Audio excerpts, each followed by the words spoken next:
You're listening to the Weekend Sport Podcast with Jason Pine from News Talk ZB.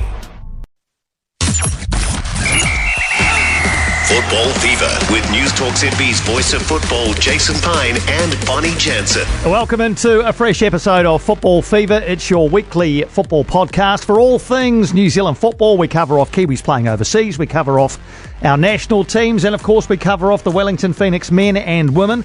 And when I say we, I mean me, Jason Pine, and Bonnie Jansen. Fresh back from Los Angeles and a week at Disneyland. How was it? Oh, it was amazing, Piney, and even more amazing to come back and we're top of the table with one game to go of the regular season. I can't believe it. Yeah, I want to talk about what we're going to do on Wednesday when this final game is played. But let's just provide the background. Obviously, the Wellington Phoenix have completed their regular season.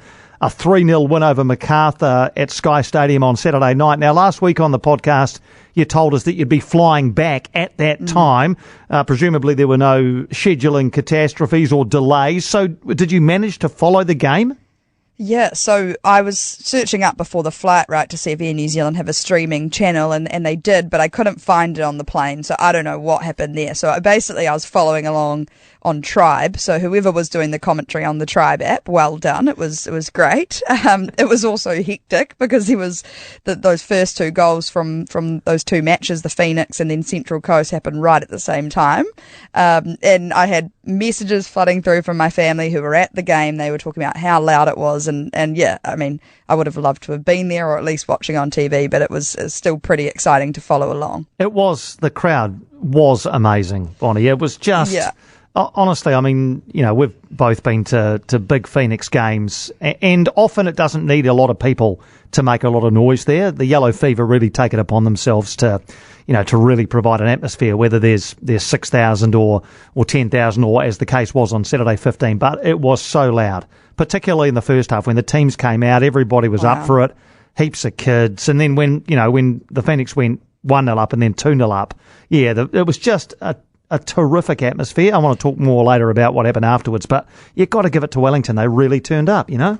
Yeah, well, I was just talking to my boss, Clay Wilson from ZB, out in the office a minute ago, and I said, how did Piney do on the commentary? You know, was he really excited when, you know, the goals were coming from both matches, and how did that go? He said, oh, Piney was great, but the crowd, you could hear it through the TV, and it just made it that much more exciting. So yeah, I can imagine, as you just said there, they bring so much to this game, so good on them. Yeah, and you're right about the noise they brought with regard to the other game as well, because as we know, while the Phoenix were playing Macarthur, the Mariners are playing Newcastle, and you know we all know the equation: Phoenix win, Mariners lose, Phoenix get the Premier's plate. So when Newcastle scored their equaliser, there was nothing much was happening. It wasn't like an exciting incident in the Phoenix game, but all of a sudden Yellow Fever started to go mental, you know. And so I looked down quickly at what we were trying to follow it along in the Sky Sport commentary box, initially on Tribe as well. And then in the second half, Jacob actually just started streaming it on his phone. So it was off to one side. So we're trying to watch this game, commentate it, and then also keep an eye on the other one. But I just thought that was brilliant. And then the Yellow Fever crowd started chanting for Newcastle. It was amazing. I got a message from my sister in a video because obviously I couldn't watch it, and she sends them saying, "Come on, Newcastle, come on." So good. Brilliant. They're so good. Yeah, it was so good. Well, the way the two played out, obviously Costa Barbarouses opened the scoring for Wellington, so they're 1-0 ahead, and then almost simultaneously, just by complete coincidence, the Mariners opened the scoring against the Newcastle Jets. So we're back to square one, basically. The Phoenix are 1-0 up and the Mariners are 1-0 up. So we're basically where we started. As we know now, the Mariners got the job done. So the destiny of the Premier's plate won't be decided until Wednesday night. But just on the Phoenix game, it was a really strange one, I have to say. At no point during the game did I have any fear that the Phoenix were going to lose the game. I just thought as soon as Costa scored, then Tim Payne, 2-0 at half-time. Second half wasn't quite as dominant, but they managed it out. Oscar Zavada on the score sheet at the end from the penalty spot. It never felt to me at any stage as though we were going to witness anything other than a Phoenix win, which was quite a strange feeling for people who have watched the Phoenix try and squeak into the top six in the last game or two of a season. It was just so comfortable. I think it's those occasion matches, right? When your mindset is so focused, you're manifesting something so much, there's just no option. And I think everyone thought that. I thought that coming into the match as well. As you say, you thought that, and I'm sure all those Yellow Fever fans thought that as well. And for the players to really execute that feeling of, going out and putting themselves in the best possible position to get their hands on the Premier plate, good on them. Yeah, absolutely right. Look, they were the first half was probably as good a first half as I've seen from them at home this season. Alex Rufus out there playing like Andreas Iniesta. He just had an absolutely storming game, Alex Rufus. I thought he was terrific. Second half, as I say, they just sort of managed the game out. Across in Newcastle, the Mariners got the job done. So, Wednesday night, Bonnie, Mariners Adelaide, 9 o'clock Wednesday night New Zealand time. A point will give the Mariners the Premier's plate, so a draw or a win. Phoenix fans will all become Adelaide fans for that one night only. There was a bit of confusion about whether Nestori Irankunda could play in this game. This, obviously superstar of Australian football, and the number of yellow cards he had. It was even mentioned in a broadcast over the weekend that he had 8, which would have ruled him out, but in actual fact, he's only got 7, so he can play. You sent me a message, one of many messages, that said something along the lines of Irankunda's going to have an absolute stormer on Wednesday night. Do you back Adelaide to put a cat amongst the pigeons here? They've got nothing to play for.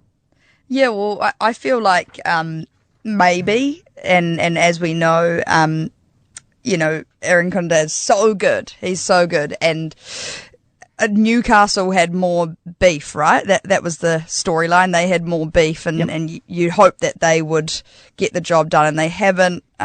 Central Coast, good on them. They're on fire just as much as the Phoenix. So, they're probably going out with the same attitude as what the Phoenix went out with on Saturday night. I don't know. I mean, we all hope, but I just feel like the Phoenix are in a really good position heading into the playoffs, regardless of what happens on Wednesday. Yeah, I totally agree with that. Yeah, first or second, they're there. They get the first weekend off, and then they can start, thinking about the home and away semi against whoever it is. Just a couple of other bits of stuff that I wanted to mention about Saturday night. Thought the Phoenix did really well to keep Uli Davila and Clayton Lewis very quiet. You mentioned in the lead up to this game that, how motivated they would be to play well against their former side, and Philip Curto as well.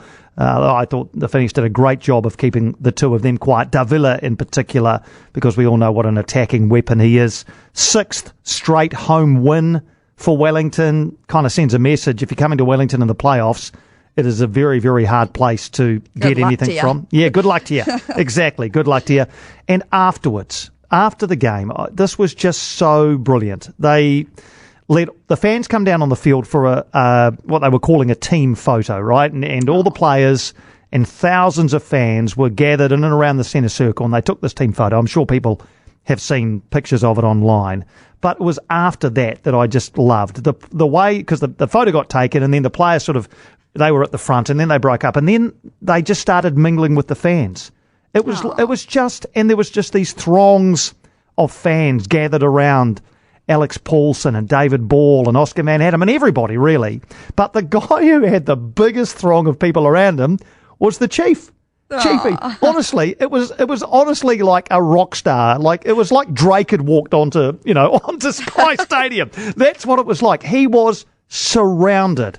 And it took him, he was half an hour late to the press conference because he couldn't get off the field.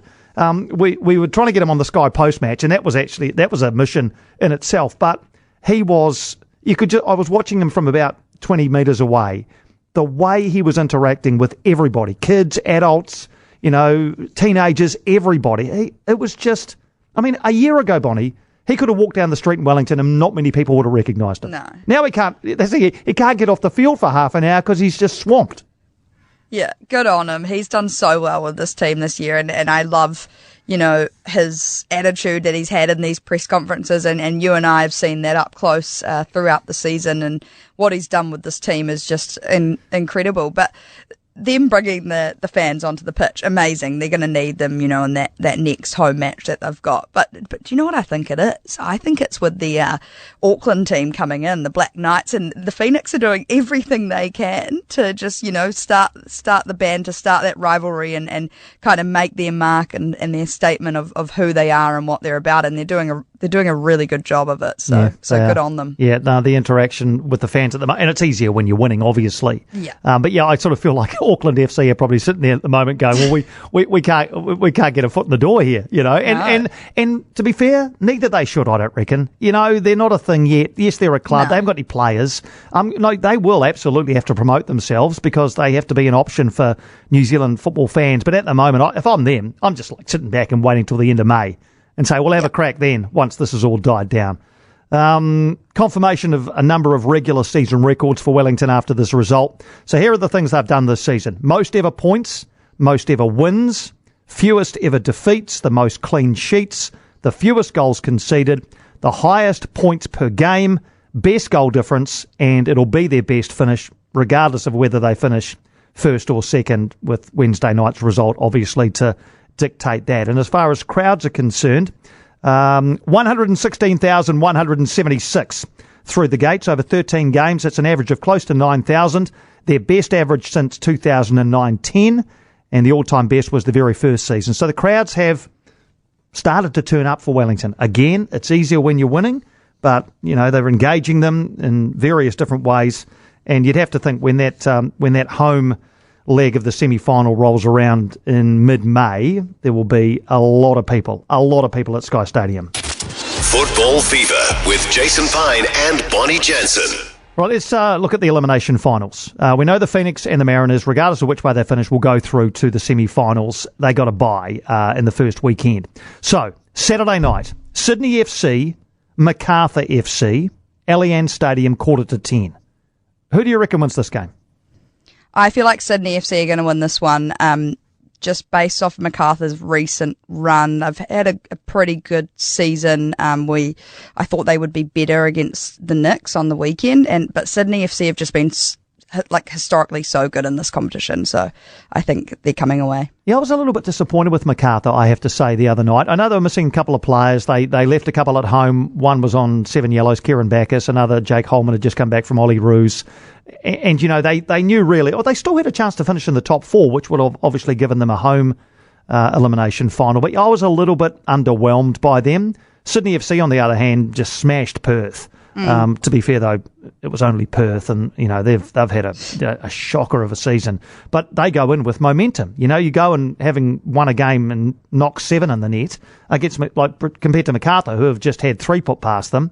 Yeah. So I kind of feel the same way about that one. On Sunday, now this has been moved in terms of time. Initially, this game was going to be 3 o'clock in the afternoon in Melbourne. It's been moved to 5 o'clock in the afternoon due to a bit of fan pressure. So it's 7 o'clock on Sunday evening for us. Melbourne victory, Melbourne City. What are you thinking about this?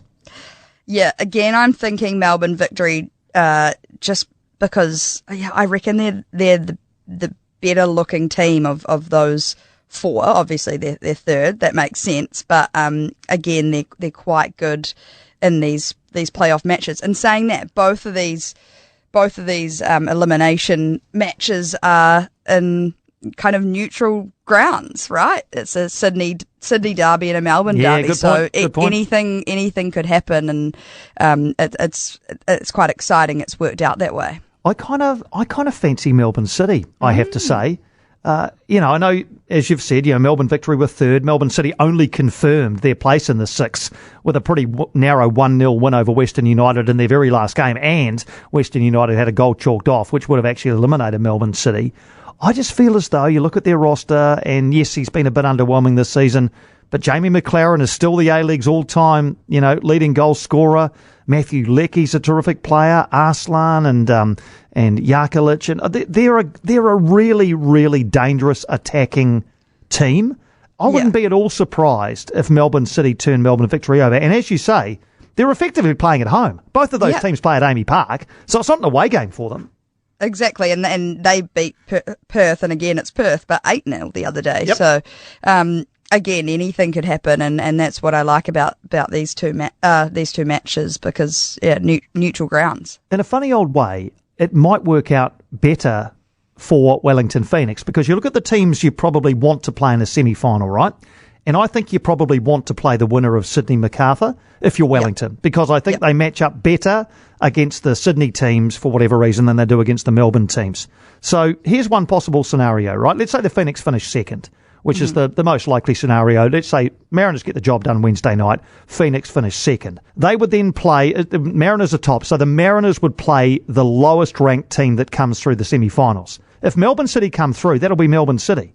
So the Mariners would play Melbourne City, because Melbourne City was sixth, Mariners first in this scenario, and the Wellington Phoenix would play the winner of Sydney FC or Macarthur. So finishing second in the regular season might actually work out okay for Wellington. Look, it's a hypothetical situation, but I think I'd rather face, if I'm the Phoenix, the winner of the Sydney FC Macarthur game. Yeah, well, this is why I think it's not all too bad if we finish second, right? Because I think that playing one of the Melbourne teams are going to be more difficult in the playoffs. And I don't know about you, Piney. Would you rather win the Premier's play or the actual title? Well, I mean, I'd quite like for them to win both, but I think there's pros and cons. And again, look, Melbourne Victory could quite easily beat Melbourne City, and if that's the case and they come through, then the Phoenix would play Melbourne Victory if they finish second. We're all ifs, buts, and maybes here. We're all hypothetical. We don't actually know until Wednesday night, whether the Phoenix are top or not. So it's all really we're just talking in vagaries, really. What we do know, though, we do know that the home leg of the Phoenix's semi-final has been confirmed. That is Saturday, May 18, as you reported in the Herald a little while ago. You reported on the podcast. Well, I know. We sort of I think we kind of had a pretty good steer that's when it was going to be. So Saturday, May 18, we know now that kickoff is 6:30 that night. That just allows for a bit of extra time if extra time and penalties are needed. Tickets have gone on sale for Phoenix Club members, and at 1 o'clock on Thursday, they'll go on sale to the general public. So could they sell it out, do you reckon? I reckon they should. I honestly reckon that, and I think they might get a bump as well. I think they'll get a lot of pre-sales, and then the Phoenix obviously play the away leg first. If they get a really good result away from home, if they come back, even if it's level, I just think that'll give another bump in the week between the two games. And I think, look, if they don't get close to selling it out, then it's got to be at least 30,000, doesn't it? Oh, yeah. And I don't know if this is a bit harsh of me to say, but I was a little bit gutted they didn't get more than 15,000 that they got on Saturday. I would have liked to see it, closer to around 20,000.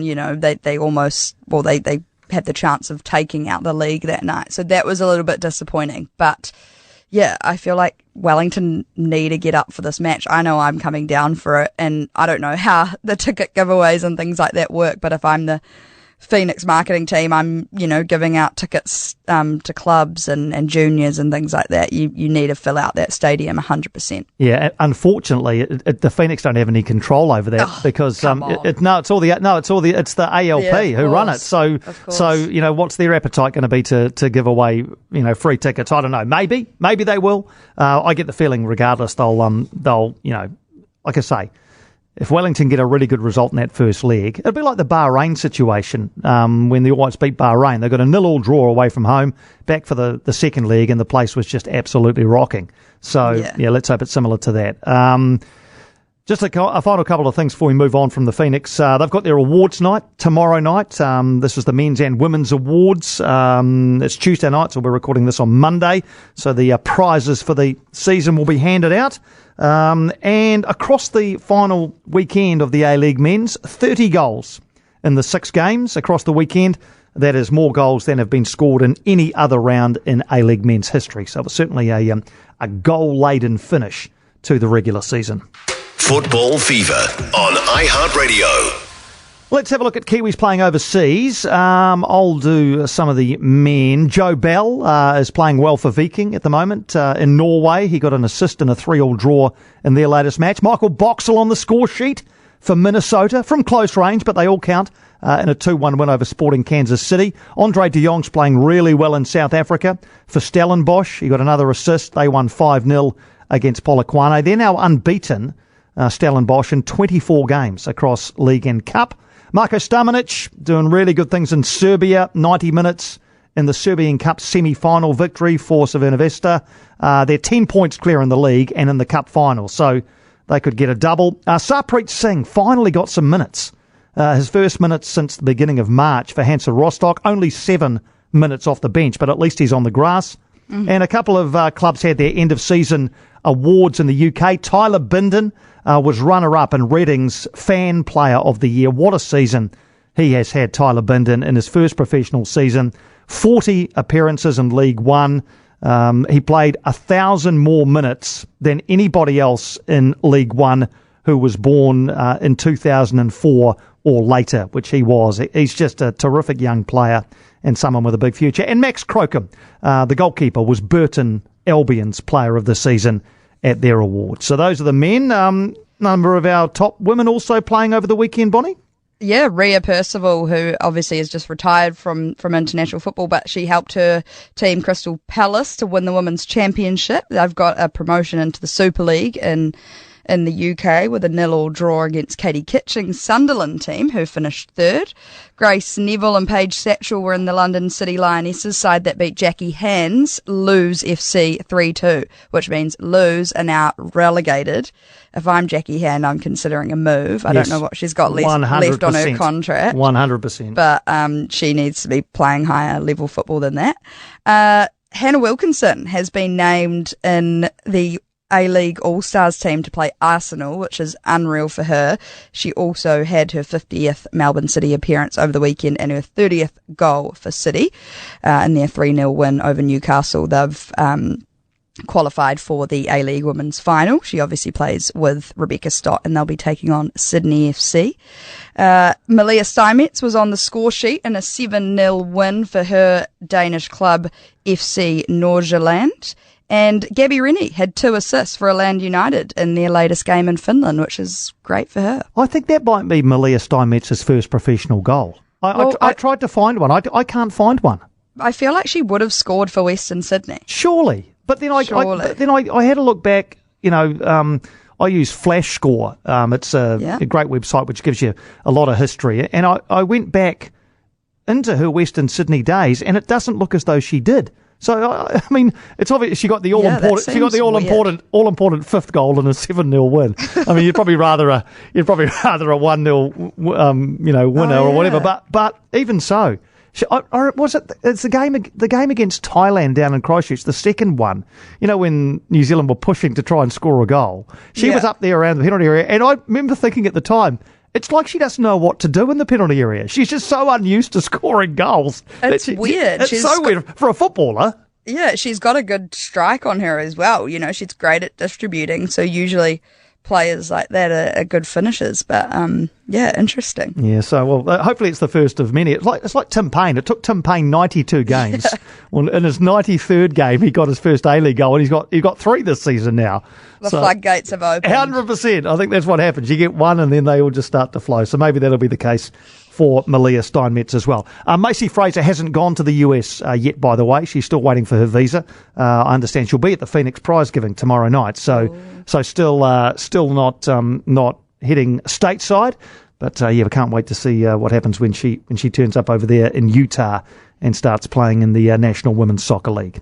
All right, that's our podcast for this week. Obviously, no game for the Phoenix this coming weekend. They sit it out and watch the 2 Melbourne sides and Sydney FC and Macarthur go at one another. We'll do a podcast though next Monday. We'll find some things to keep you interested and entertained. We'll probably be talking about how we're Premier's plate winners. Well, that could be possible too. Yeah, let's just manifest it, Piney. It's going to happen. Actually, just on that too. They were asked, or Costa Barbarouses was, after the game, whether the team would all get together on Wednesday night and watch the game. I kind of feel like I'd want to be with my teammates. But the general feeling was, we'll probably all just watch it, at our houses and stuff. But they've got the prize giving tomorrow night. I reckon they'll all because originally it was that night. It was going to be that night, yeah. Yes. And Costa even said, look, it would have been great to, if we were all together and able to watch it. And then he said, he was asked actually, sorry to drag this out, but he was asked actually how much A-League he actually watches. And he said, look, I watch pretty much every game. Wow. He goes, my wife isn't always pleased because she sometimes wants to talk to me or, interact with me, but he watches. And then he said, well, look, now I've been talking about it with you guys. It actually would be quite cool to get together, and so I'm sure his wife will be delighted if he either invites the entire team round to the Barbaroussa's house or takes off to somewhere else. Invites, Costa. Looking forward to it. Yeah, I feel like. Do you remember when you might not remember this when Leicester City won the league? They all just turned up. They all went to Jamie Vardy's house because it was a similar situation. They needed a result in a game. They'd done all they could, or at least they'd got the points. And they knew that if such and such a result happened in this game, they would be champions. I can't remember the specifics. But they all just went to Jamie Vardy's house, and there's some really famous footage of the final whistle going. They're confirmed champions, and it's just an absolute pile-on. Scenes. Absolute scenes, just limbs everywhere. And Chiefy said, though, because they said, that's right, we asked Chief, we said, where are you going to watch it? He said, I'll probably just watch it at Jake Piper's house. He's the director of football down at Wellington Phoenix. And then he goes, look, I don't really want my players up too late. Well, what if you win it? What if you going to get your guys to bed? I mean, they're all heading to Courtney Place, 100%. Yeah, I don't know what happens on Courtney Place on a Wednesday night, or actually any night, as far as I'm concerned. But I'm sure they'd find an open bar somewhere willing to celebrate with them. Oh, fun! All right, that's Football Fever for another week. Thanks for tuning in. A fresh episode dropping next Monday. See you then, Bonnie. See ya. Football Fever. For more from Weekend Sport with Jason Pine, listen live to News Talk ZB weekends from midday or follow the podcast on iHeartRadio.